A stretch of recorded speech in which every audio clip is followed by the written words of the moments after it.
You paid for me, now do it, she whispered, her voice trembling like the last leaf clinging to a winter-struck branch. The lantern light flickered behind her, catching the dust that hung in the air of the old Montana saloon.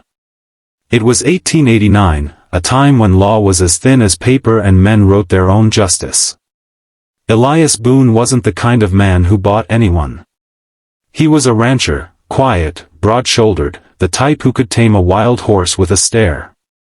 But tonight, trouble had walked straight into his path in the form of a woman with storm-gray eyes and a bruise blooming on her cheek.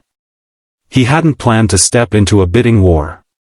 But when he saw a drunk outlaw grab her wrist and spit, "She's mine for the night," something inside him snapped.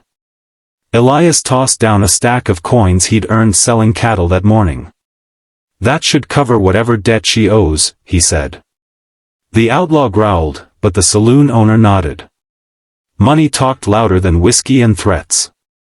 And now, the woman stood in front of him in the boarding room upstairs, trembling like she wasn't sure whether to run or collapse. Elias pulled his hat off. "Ma'am. You don't owe me a thing." Her breath hitched. She swallowed hard. "People around here don't do things for free." "I ain't people," he said simply. For a long moment, neither moved. Outside, a coyote howled somewhere across the valley. Inside, she stepped back, unsure, confused. "What's your name?" he asked. "Liliana," she whispered. "But most folks don't ask it." "Well, Liliana. I didn't buy you.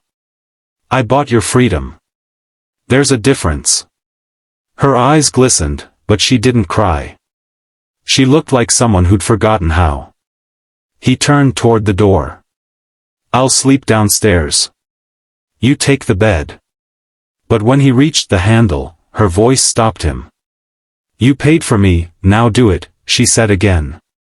But this time her tone wasn't provocative, it was hollow. Like she thought she had no worth beyond being used. Elias exhaled, slow and steady. "Liliana, you ain't a thing to be done."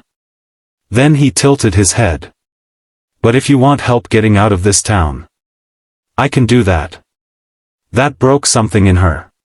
Her shoulders shook once, but she caught herself, as if afraid to show she cared. "Why would you help me?" He shrugged. "Because someone should have helped my sister. No one did." She blinked sharply, the pieces clicking together. And for the first time, she didn't look at him like a stranger, more like a lifeline. The next morning, the sun rose over a world dipped in gold, and Elias saddled his horse while Liliana remained quiet, watching. She wore one of his spare coats, it hung off her like a blanket. "Where are we going?" she asked as he tightened the strap.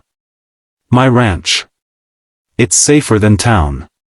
You can stay until you figure what comes next." They rode in silence across rolling hills and frost-covered grass. Liliana looked around like each mile stretched farther from her old life. "Thank you," she said softly. "You don't owe me thanks," Elias replied. "Just live free." But trouble didn't stay behind. When they reached the ranch, Elias's foreman, Jed Parker, waited with a grim face. "You got company riding up from town," he warned. 3 of them. They didn't look friendly. Liliana froze. "That outlaw?" Elias asked. Jed nodded. "He's hollering you stole his woman." Elias clenched his jaw.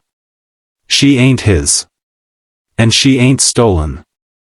But men like the outlaw didn't care about truth. They cared about pride. By noon, the riders arrived. Dust clouded behind them like smoke.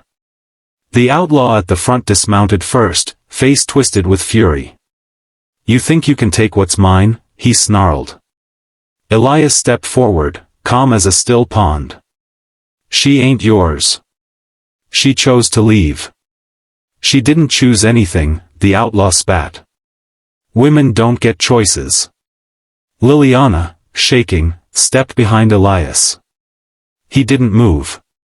"Then you got no business talking to her." The outlaw reached for his gun. Elias didn't give him the chance.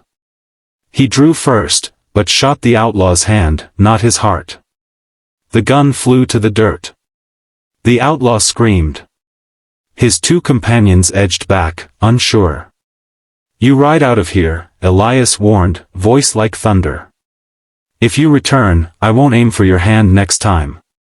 They rode off, the outlaw clutching his bleeding fingers, hatred in his eyes. Liliana stared at Elias, stunned. "Why didn't you kill him?" "Because killing makes ghosts," he said. "And I've got enough of those." Over the next weeks, something shifted quietly between them. Liliana helped around the ranch. She fed the chickens at dawn, stitched a torn saddle, even laughed once, surprising herself more than anyone. Every day, she shed another layer of fear. Elias watched, always from a respectful distance. But his heart, he couldn't help it. He admired her strength, her grit, the way she kept trying even when she was tired of trying. One evening, she approached him on the porch where he sat sharpening a knife. "You saved my life," she said. "You could have left me there. You could have walked away." "I'm not the walking away kind," he said quietly. Liliana hesitated. "Can I stay? Longer than just figuring things out?"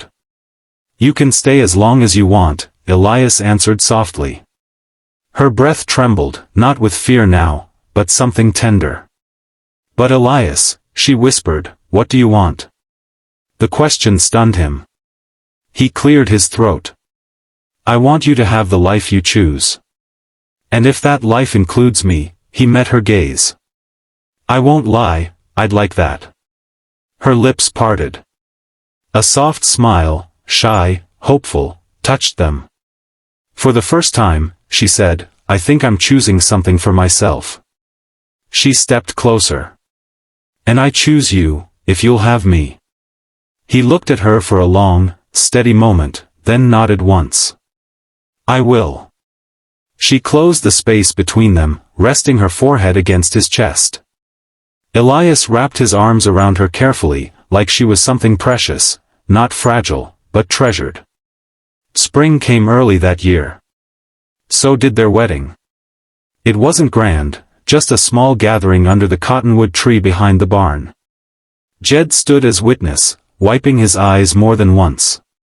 Liliana wore a simple white dress, stitched by her own hands. Elias wore his Sunday coat. When the preacher asked if he took her as his wife, Elias answered in a voice strong enough to shake the sky. "I do." When she answered, her voice was soft but sure. "I do." The wind blew gently as if blessing them both. And somewhere deep inside, Liliana remembered the night she whispered, broken and scared, "You paid for me, now do it." But she smiled now, knowing the truth. Elias hadn't bought her. He'd freed her. And now, she wasn't owned. She was loved. She was home. And for the rest of their days, neither ever forgot that the wildest stories in the West didn't come from gunfights or outlaws. They came from the moments when two wounded souls chose each other, against all odds, and built something worth living for.